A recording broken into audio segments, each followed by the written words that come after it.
Hello बच्चों, let us see the question which two of the following five physical parameters have the same dimension।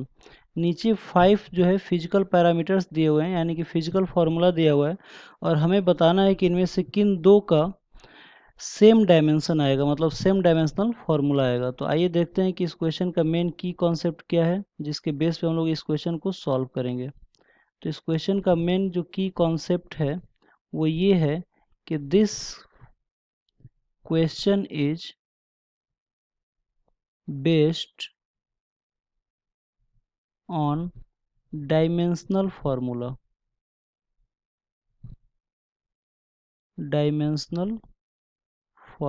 ये जो question है वो dimensional फार्मूले के ऊपर बेस्ड है, ठीक है ना।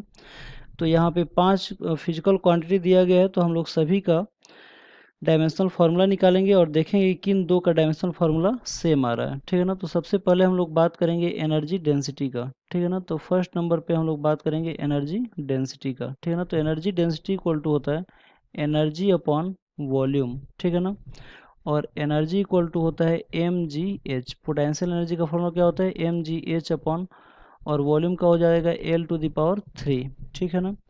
तो यहाँ पे हम लोग m की वैल्यू को रखेंगे तो m की वैल्यू m हो जाएगा क्योंकि ये मास है, और g यहाँ पे एल टी माइनस टू हो जाएगा क्योंकि एक्सेलरेशन है, और एक्सेलरेशन हमेशा एल टी माइनस टू होता है, और h यहाँ पे हाइट है तो ये हमारा l हो जाएगा, ठीक है। और नीचे यहाँ पे एल टू द पावर 3 है तो एल टू द पावर 3 लिख देंगे। यहाँ पे हम लोग देखेंगे तो एल स्क्वायर ऊपर है और नीचे एल टू द पावर 3 है, यानी कि L to the power 3 L square से कट जाएगा तो ये आ जाएगा M to the power 1 L to the power, यहाँ पे 2 एल से 2 एल कट जाएगा तो एल टू दी पावर 1 बचेगा, और ये हो जाएगा T to the power minus 2। तो ये आ जाएगा हमारा एनर्जी डेंसिटी का फॉर्मूला, ठीक है ना, सॉरी डायमेंशनल फार्मूला। अब हम लोग सेकेंड पॉइंट देखते हैं। तो सेकेंड पॉइंट में रिफ्रैक्टिव इंडेक्स निकालना है। तो जो रिफ्रैक्टिव इंडेक्स होता है वो होता है speed of light in vacuum upon speed of light in medium, यानी कि c अपॉन v होता है। तो c का भी एल टी माइनस वन हो जाएगा क्योंकि ये वेलोसिटी है, और v का भी क्या हो जाएगा एल टी माइनस वन। ये हमारा वैक्यूम में होता है c, और ये किसी मीडियम में होता है v। तो इसकी जो वैल्यू आ जाएगी m to the power 0, L to the power 0 और t टू द पावर 0, ठीक है। वैसे ही तीसरा अगर हम लोग देखेंगे तो तीसरा हमें दिया हुआ है डाई इलेक्ट्रिक कांस्टेंट, यानी कि जो डाई इलेक्ट्रिक कांस्टेंट होता है वो होता है permittivity of medium, permittivity of any medium upon permittivity of free space, यानी कि इन दोनों का यूनिट फिर से सेम होगा। तो इसका डायमेंशनल फार्मूला आ जाएगा m to the power 0, L to the power 0 और t टू द पावर 0, ठीक है। अब हम लोग देखेंगे फोर्थ यंग मॉडुलस, ठीक है ना। तो यंग मॉडुलस क्या होता है, तो यंग मॉडुलस इक्वल टू हो जाएगा longitudinal stress upon longitudinal strain, और स्ट्रेन का मतलब होता है change in length upon original length, और स्ट्रेस का मतलब होता है फोर्स अपॉन एरिया। स्ट्रेस का मतलब होता है फोर्स अपॉन एरिया, ठीक है।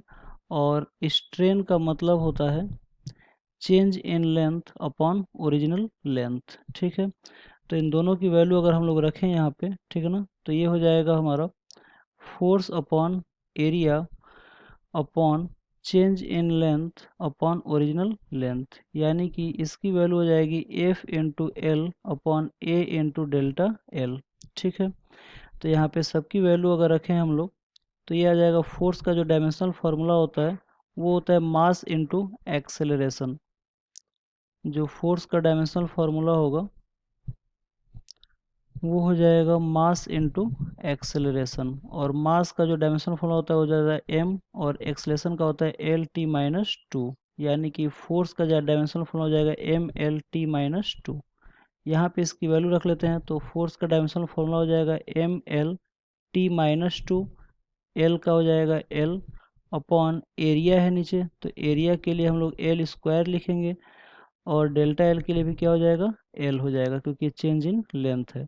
तो यहाँ इस एल से ये एल कट जाएगा और ये एक एल ऊपर चला जाएगा, तो ये यंग मॉडुलस के जो वैल्यू आएगा m to the power 1 L to the power -1 और टी टू द पावर -2।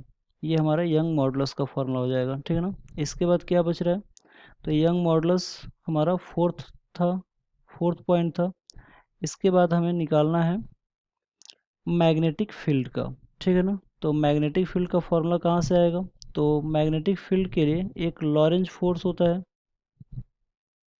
और Lorentz force F equal to होता है Q V B sine theta, ठीक है ना। तो यहाँ पे थीटा जो होता है वो डायमेंशनलेस क्वांटिटी होता है, तो यहाँ पे हम लोग बी की वैल्यू यहाँ से निकाल सकते हैं। तो बी इक्वल टू आ जाएगा एफ अपॉन क्यू इंटू भी, ठीक है ना। तो इस फॉर्मूले से हम लोग निकाल सकते हैं। तो b इक्वल टू आ जाएगा एफ अपॉन क्यू इंटू भी, और फोर्स का भी अभी हम लोग डायमेंशनल फॉर्मूला निकाले हैं, M L square T minus two, sorry M L T minus two, M L square T minus two work का होता है, ठीक है ना। तो ये हमारा हो जाएगा फोर्स का। नीचे q है, q यानी कि q इक्वल टू क्या होता है, आई इंटू टी। क्यों आई इंटू टी होता है, क्योंकि करंट का वैल्यू होता है चार्ज अपॉन टाइम, तो क्रॉस मल्टीप्लाई करेंगे तो क्या आ जाएगा, आई इंटू टी। भी का हो जाएगा एल टी -1, ठीक है। तो मैग्नेटिक फील्ड की जो वैल्यू आएगा वो आ जाएगा एम, एक एल से एक एल कट जाएगा, और टी यहाँ पे दिया हुआ है, ठीक है ना। तो पहले एक बार लिख लेते हैं, M L T to the power -2 हो जाएगा एज इट इज़, और नीचे आई के लिए हम लोग एम्पियर लिख सकते हैं, और टी के लिए कैपिटल टी लिख सकते हैं, और ये हो जाएगा एल टी -1। तो इसकी वैल्यू हो जाएगा एम, नीचे एक एल से एक एल कट जाएगा, और टी अगर ऊपर जाएगा तो ये टी इस टी से कट जाएगा, यानी कि टी टू द पावर -2 बच जाएगा, और यहाँ पे ए टू द पावर -1 हो जाएगा, ऊपर जाएगा तो ये आ जाएगा हमारा मैग्नेटिक फील्ड की वैल्यू, ठीक है ना। ये 5th नंबर था। तो देख लेते हैं कौन कौन सा ऑप्शन सही है। तो पहला ऑप्शन है m के पावर 1 l के पावर 1 और t टू द पावर -2, और सेकेंड ऑप्शन का हमारा m0 l0 t0 है, थर्ड का भी m0 l0 t0 है, ठीक है ना। फोर्थ ऑप्शन का हमारा जो आया था m के पावर 1 l के पावर -1 और t टू द पावर -2, जो कि हमारा फर्स्ट ऑप्शन से मैच कर रहा है, यानी कि जो हमारा एनर्जी डेंसिटी है उसका जो डायमेंशनल फार्मूला है एनर्जी डेंसिटी का, वो कितना है, m to the power 1 l to the power 1 और t टू द पावर -2। ये मैच कर रहा है, किससे मैच कर रहा है, तो ये मैच कर रहा है यंग मॉडुलस से, m to the power 1 l to the power -1 और t टू द पावर -2 से, ठीक है ना। तो पहला और चौथा ऑप्शन बिल्कुल सेम आ रहा है, यानी कि हमारा जो राइट आंसर होगा वो हमारा फर्स्ट ऑप्शन होगा, जिसमें ए और डी होगा, ठीक है। तो आई होप आप लोगों को ये क्वेश्चन समझ में आया होगा। Thank you very much, good luck.